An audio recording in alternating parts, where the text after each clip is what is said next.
ওং সাঁইরাম, জয় সাঁইরাম। সাঁই বাবার আশীর্বাদে সবাই নিশ্চয়ই ভালো আছেন, সুস্থ আছেন। আপনি কি কখনো ভেবেছেন ঘুমানোর পর স্বপ্ন আসে কেন?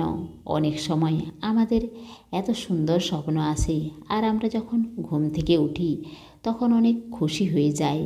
আর অনেক সময় এমন স্বপ্ন আসে যে আমাদের পুরো দিনটা টেনশনের মধ্যেই থাকতে হয়। কেন এইরকম স্বপ্ন দেখেছি, যদি সত্যি সত্যিই এইরকম হয়ে যায়, না এইরকম যেন না হয়। তো এইরকম তো আমাদের সঙ্গে অনেক সময় হয়েই থাকে। তো স্বপ্ন এইরকম কেন আসে, কিভাবে আসে? আর অনেকেই ঘুম থেকে উঠেই কাউকে জিজ্ঞেস করতে শুরু করে দেন যে আমি এই স্বপ্ন দেখেছি, বলুন তো এই স্বপ্ন দেখলে কি হতে পারে? তো এইরকম অনেক কথা হয়। তো আজ আমরা যে কথা বলবো তা আমাদের সাঁই বাবাকে নিয়ে, কারণ আমাদের জীবনে সাঁইকে নিয়ে শুরু আর সাঁইকে নিয়েই শেষ। তো অনেকেই জিজ্ঞেস করে থাকেন যে সাঁই বাবাকে স্বপ্নে দেখলে কি হয়? তো সবার স্বপ্নে বাবা নিশ্চয়ই আসেন, আর যাদের স্বপ্নের মধ্যে বাবা আসেন না, তো বাবা অবশ্যই কোনো না কোনো দিন স্বপ্নে আসবেন। তো দেখুন, আমরা কে সাঁইকে স্বপ্নের মধ্যে দেখার? তার ইচ্ছা ছাড়া তার নামও আমরা নিতে পারবো না। তা বাবারই কৃপা যে আমাদের কোথাও না কোথাও কোনো না কোনো রূপে এসে আমাদের বলে থাকেন যে আমি তোমার সঙ্গে আছি। আর অনেক সময় আমরা যখন ঘুম থেকে উঠেই বলি যে আজ আমার স্বপ্নের মধ্যেই বাবা এসেছিলেন। তো অনেকে জিজ্ঞেস করে থাকেন যে বাবাকে স্বপ্নে দেখলে কি হয়? তো দেখুন, বাবা অর্থাৎ সাঁই বাবা তো ব্রহ্মাণ্ড নায়ক। আর আপনি জিজ্ঞেস করছেন ব্রহ্মাণ্ড নায়ককে দেখলে কি হয়? তো আপনি নিজে ভাবুন, যিনি সাক্ষাৎ নারায়ণ, তো আপনি ধন্য সেই ব্যক্তি, ভগবানের আপনার দর্শন হয়েছে।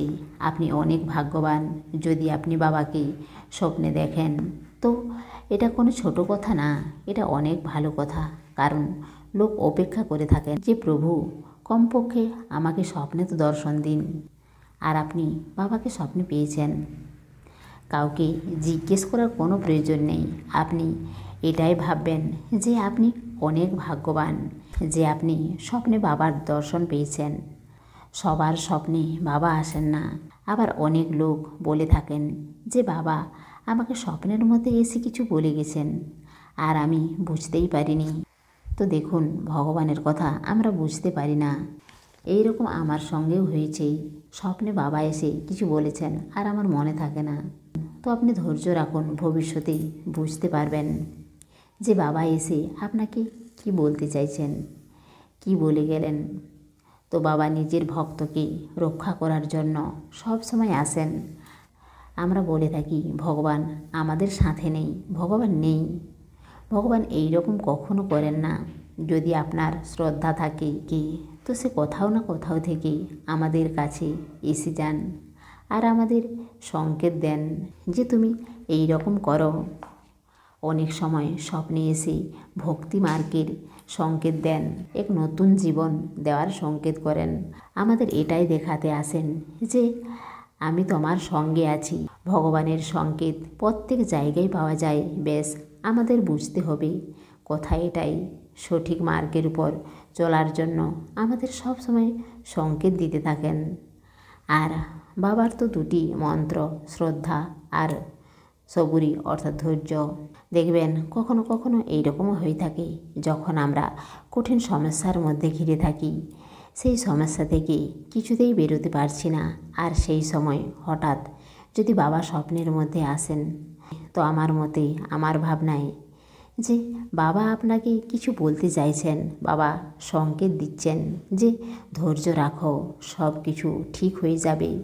বাবা আপনার কাছে ধৈর্য চান যে তুমি ধৈর্য রাখো, চিন্তা করো না, তোমার সাঁই বসে আছেন, সব কিছু ঠিক করে দেবে।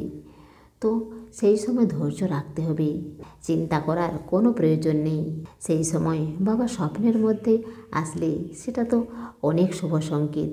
তার জন্য আপনাকে কাউকে কিছু জিজ্ঞেস করার প্রয়োজন নেই, কারোর সঙ্গে আলোচনা করার প্রয়োজন নেই, প্রয়োজন শুধু নিজের সাঁয়ের সঙ্গে কথা বলার।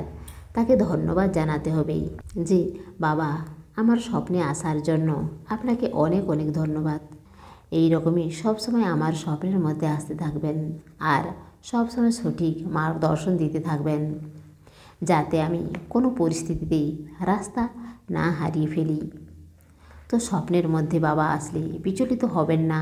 কখনো কখনো স্বপ্নের মধ্যে মন্দির দেখবেন, শিরডি দেখতে পাবেন, বাবাকে দেখতে পাবেন, তো তা খুবই ভালো সংকেত। অনেক সময় শিরডি স্বপ্নে দেখলে বুঝবেন বাবা আপনাকে শিরডি ডাকছেন। আমার নিজের জীবনেও এইরকম হয়েছে। স্বপ্নে আমি দেখি যে আমি শিরডি গেছি, তো তার কিছুদিন পরে আমি হঠাৎ করেই প্রথমবার শিরডি গিয়েছি। তো প্রত্যেক ব্যক্তির সঙ্গেই বাবা আলাদা আলাদা লীলা করে থাকেন। তো আপনিও ধৈর্য রাখুন, আপনিও বুঝতে পারবেন যে আপনার সঙ্গে এই রকম কেন হচ্ছে। আর আপনিও আজ বাবার সুন্দর মুখ দেখে ঘুমাবেন আর বাবাকে বলে ঘুমাবেন যে বাবা, আমার স্বপ্নের মধ্যেও আপনি সবসময় আসবেন। তো আজ ভিডিও এই পর্যন্তই। কার কার স্বপ্নে বাবা এসেছেন কমেন্টে অবশ্যই লিখবেন। আসুন আজ আমরা সাঁই বাবার 11 বচন করে ভিডিও শেষ করি।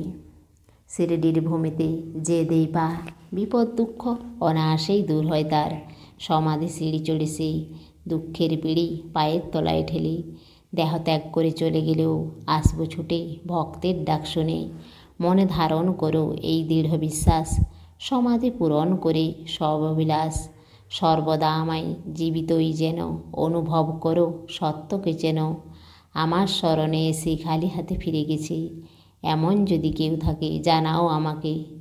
যেমন ভাব হয় যে জনের, তেমনি রূপ হয় আমার মনের। ভার তোমার দিয়ে দাও আমার উপর, মিথ্যা হবে না কখনো বচন মোর। এসে সাহায্য নাও ভরপুর, ইচ্ছা পূরণ নয় বেশি দূর।